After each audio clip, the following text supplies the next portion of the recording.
अस्सलाम वालेकुम everyone, I hope you are doing well. So आज की इस वीडियो में हम बात करेंगे एजेंट और मल्टी एजेंट में डिफरेंस के बारे में। हमने पिछली वीडियो रिकॉर्ड के जो रैंक से रिलेटेड थी और उससे पहले हमने लाइन ग्राफ के बारे में वीडियो बनाई। तो उसमें एक स्टूडेंट का क्वेश्चन था कि आप एजेंट और मल्टी एजेंट में डिफरेंस बताएं। सो आज के इस वीडियो में बेसिकली हम यही सीखेंगे, यही देखेंगे कि एजेंट होते क्या हैं, एजेंट और मल्टी एजेंट में क्या डिफरेंस है, किस तरह से इनमें काम हो रहा होता है। सो हम इन्हें बिल्कुल बेसिक से यानी आसान अल्फाज में समझने की कोशिश करेंगे ताकि एक बिगनर भी इसे इजीली अंडरस्टैंड कर पाए। सो सबसे पहले हम बात करते हैं एजेंट के बारे में कि एजेंट होते क्या हैं। सो एजेंट एक तरह के छोटे सॉफ्टवेयर प्रोग्राम या सिस्टम होते हैं जो किसी ख़ास काम को अंजाम देने के लिए बनाए होते हैं।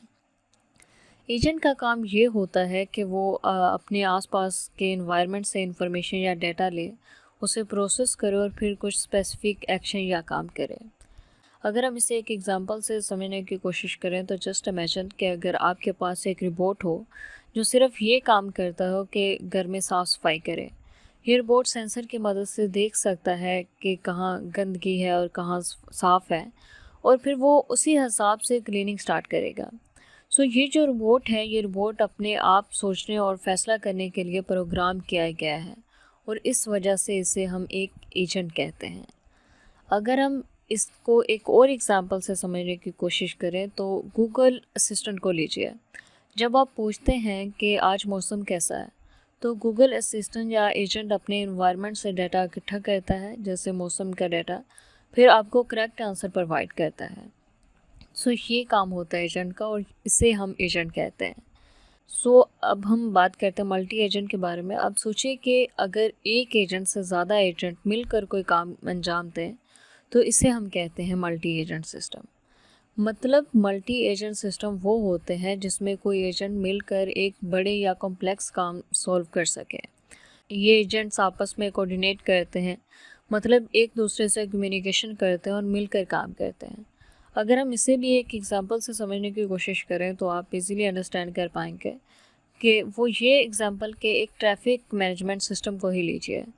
हर ट्रैफिक सिग्नल एक एजेंट की तरह काम करता है, लेकिन अगर सब सिग्नल्स आपस में बात करें और कम्युनिकेट करें तो पूरे ट्रैफिक जो है वो स्मूथ चल सकता है।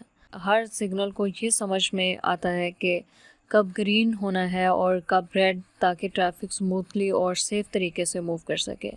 ये एक मल्टी एजेंट सिस्टम है। अब हम इसे एक और एग्जांपल से समझते हैं। वो ये कि स्मार्ट होम सिस्टम भी एक मल्टी एजेंट सिस्टम है। इसमें हर डिवाइस एक एजेंट की तरह काम करती है, जिसमें एसी, लाइट्स और सिक्योरिटी कैमरास। सो ये जो होते हैं, ये होता है डिफरेंस एजेंट और मल्टी एजेंट में।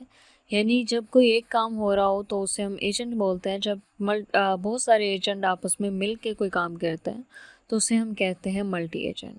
अगर हम इनके की फीचर्स के बारे में बात करें मल्टी एजेंट के, तो मल्टी एजेंट सिस्टम में कोई सेंट्रल बॉस या कंट्रोल नहीं होता।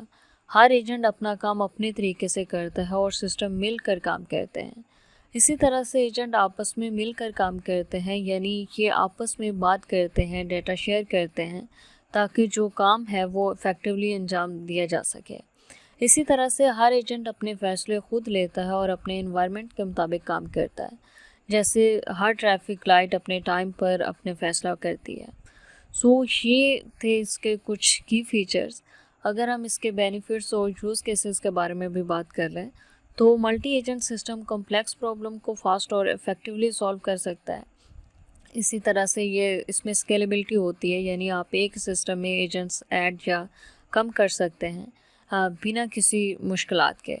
इसी तरह से रिलायबिलिटी भी होती है इसमें, कि अगर एक एजेंट फेल हो जाए तो पूरा सिस्टम बंद नहीं होता, दूसरे एजेंट काम को संभाल लेते हैं। अगर हम इसके यूज़ केसेस की बात करें तो स्मार्ट होम्स की अगर हम बात करें तो यहाँ हर डिवाइस जो है वो एजेंट बन जाता है और मिलकर घर को स्मार्ट और ऑटोमेट बनाता है। इसी तरह से फाइनेंशियल सिस्टम में मल्टी एजेंट स्टॉक मार्केट में ट्रेंड्स को एनालाइज करके इन्वेस्टमेंट डिसीजन ले सकते हैं। अगर हम हेल्थ केयर की बात करें तो मल्टी एजेंट सिस्टम डॉक्टर्स को पेशेंट डाटा एनालाइज करके बेटर ट्रीटमेंट ऑप्शन सजेस्ट कर सकते हैं।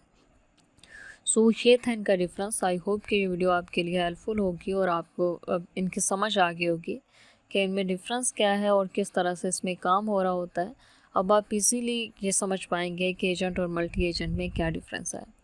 सो अगर इससे रिलेटेड आपका कोई भी क्वेश्चन हो या कहीं से भी किसी चीज़ की समझ ना आई हो तो आप कमेंट सेक्शन में टाइप करके हमसे पूछ सकते हैं। Thanks for watching, best of luck.